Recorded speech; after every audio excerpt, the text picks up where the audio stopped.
Video like जरूर कर लीजिए और ऐसे वीडियो लगातार फ्री में पाने के लिए चैनल को तुरंत सब्सक्राइब कर लीजिए और बेल आइकन को जरूर टैप कर लीजिए ताकि आगे भी सारे वीडियो आपको मिलते रहे। यूट्यूब में फॉलो करते हैं तो प्लीज ये वाला फ्री टेलीग्राम चैनल जरूर ज्वाइन कर लीजिएगा। सारे नोटिफिकेशन सारे अपडेट यहीं पे आते हैं, ध्यान रखिए। Welcome to state PCS preparation by study for civil services.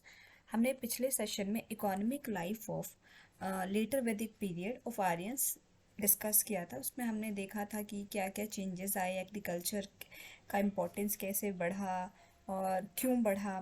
फिर हमने देखा था मेजरमेंट यूनिट जो रत्ती की बेसिक थी वो उसके बारे में डिस्कस किया था। आज हम सेशन को आगे बढ़ाते हुए फर्दर लेटर वैदिक पीरियड के बिजनेस और रिलीजियस लाइफ के बारे में पढ़ेंगे। ठीक है, चलिए सेशन स्टार्ट करते हैं। देखिए, the Aryans had knowledge of the sea during this period. Aryans को सी का मतलब लेटर वैदिक पीरियड में आर्यंस को सी का नॉलेज था।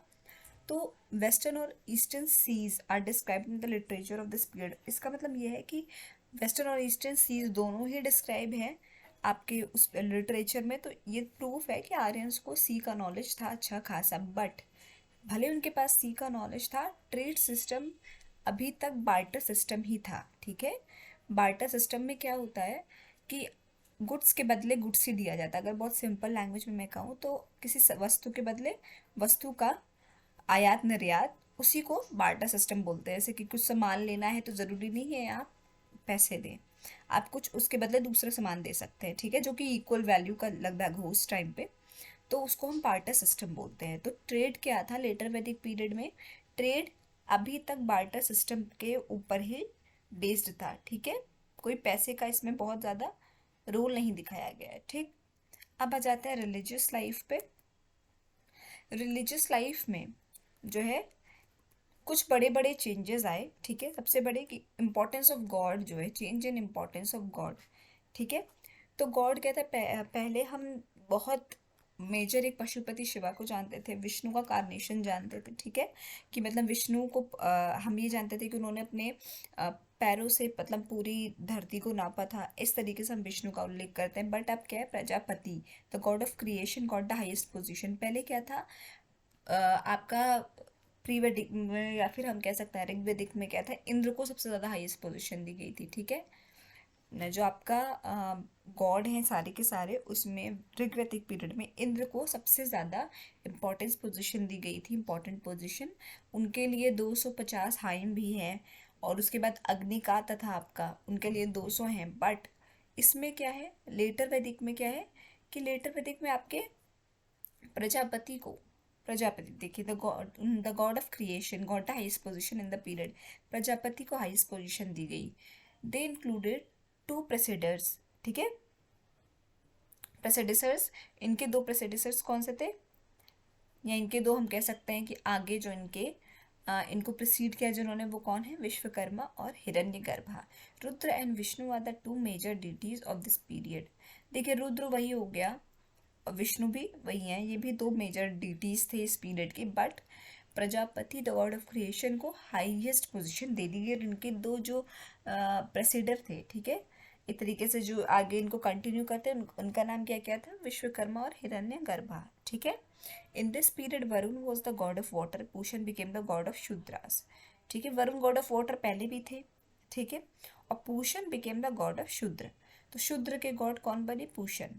ये थोड़ा इंपॉर्टेंट यहाँ से लाइन आती है कि शूद्र के गॉड कौन बने? तो शूद्र लोगों के गॉड बने पूषण। अच्छा, शूद्र लोग कौन होते हैं? जो किसी के अंडर वर्क करते हैं। ठीक है, उनको शूद्र कहा जाता था। ठीक है, तो पूषण क्या है? गॉड ऑफ शूद्र। ये इंपॉर्टेंट लाइन यहाँ से निकल के आती है।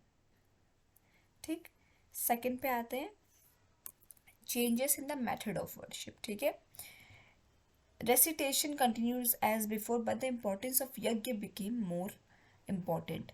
अब मतलब रेसिटेशन मतलब मंत्रों का जाप और ये सब तो पहले से था ही जो था, बट यज्ञ का इम्पोर्टेंस और ज़्यादा बढ़ गया, यज्ञ और ज़्यादा इम्पोर्टेंट माने जाने लगा। ठीक है, दोनों तरह के यज्ञ होने लगे, पब्लिक भी और डोमेस्टिक भी। मतलब लोग बड़े स्तर पे पब्लिकली भी यज्ञ करते थे और अपने अपने घरों में डोमेस्टिक यज्ञ तो होता ही होता था, दोनों ही पॉपुलर थे। ठीक है, इन द यज्ञ animal sacrifices started taking place on larger scale.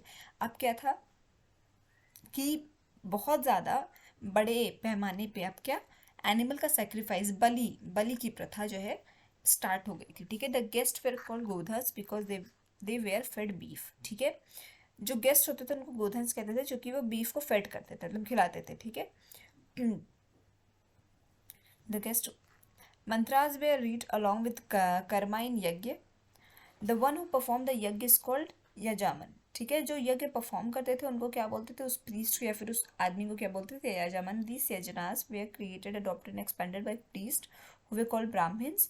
तो यज्ञ दक्षिणा, अब देखिए दक्षिणा में यज्ञ जो करता था उसको दक्षिणा में क्या क्या दिया जाता था, काऊ।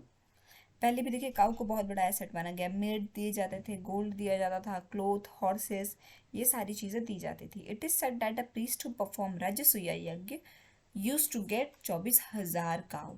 ये इंपॉर्टेंट लाइन यहाँ से निकल के आती है कि जो प्रीस्ट जो यज्ञ राजसूय यज्ञ करता था, ठीक है, उसको भेंट में या फिर दक्षिणा में उसको 24,000 गाय दी जाती थी। बहुत बड़ी बात है 24,000 गाय देना इन दक्षिणा।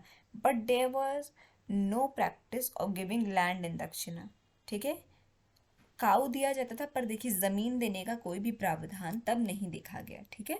जमीन देने का कोई प्रावधान नहीं देखा गया दक्षिणा के रूप में। क्या दिया जाता था, राजसूय यज्ञ में 24,000 गायों को दान दिया जाता था, दक्षिणा के रूप में दक्षिणा दी जाती थी।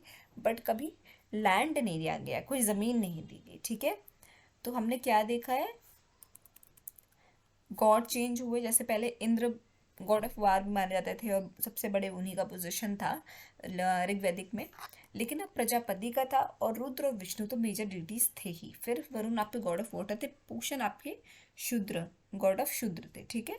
मेथड क्या चेंज हुआ, यज्ञ बहुत पॉपुलर हुआ, डोमेस्टिक और पब्लिक दोनों लेवल पे बहुत ज़्यादा यज्ञ पॉपुलर हो गया और एनिमल सेक्रीफाइसेस भी होने लगे। मैं हाईलाइट कर देती हूँ, एनिमल सेक्रीफाइसेस भी बहुत ज़्यादा स्तर पे होने लगे, ठीक है। गेस्ट को गोधन्स बोलते थे क्योंकि उनको क्या दिया जाता था, दे वेर फेड बीफ, उनको बीफ दिया जाता था, ठीक है, तो इसलिए उनको गोधन्स बोलते थे, ठीक है। क्या दिया जाता था, उनको बीफ दिया जाता था, इसलिए उनको गोधन्स बोलते थे। देखिए गोधन्स because they were fed beef, ठीक है। अब मंत्र जो रीड करते थे उनको यज्ञास, मंत्र वे रीड अलॉन्ग विथ कर्म इन यज्ञास, ठीक है। मंत्र को कर्मा के साथ जो है रीड किया जाता था। जो परफॉर्म करते थे यज्ञ को उनको यजमान बोलते थे, ठीक है। प्रीस्ट जो राजस्व यज्ञ परफॉर्म करते थे उनको 24,000 काऊ दान में दी जाती थी, पर तब कोई लैंड दान में देने का या दक्षिणा में देने का प्रावधान नहीं था, ठीक है। आज का सेशन यहाँ पे एंड करते हैं। आई होप आपको समझ में आया होगा। कोई भी डाउट हो तो प्लीज़ कमेंट सेक्शन में कमेंट करके ज़रूर बताइएगा। और अभी तक अगर आपने चैनल को लाइक शेयर सब्सक्राइब नहीं किया है तो प्लीज़ कीजिए और बेल बटन को प्रेस करना ना भूलिए। Thank you so much for watching.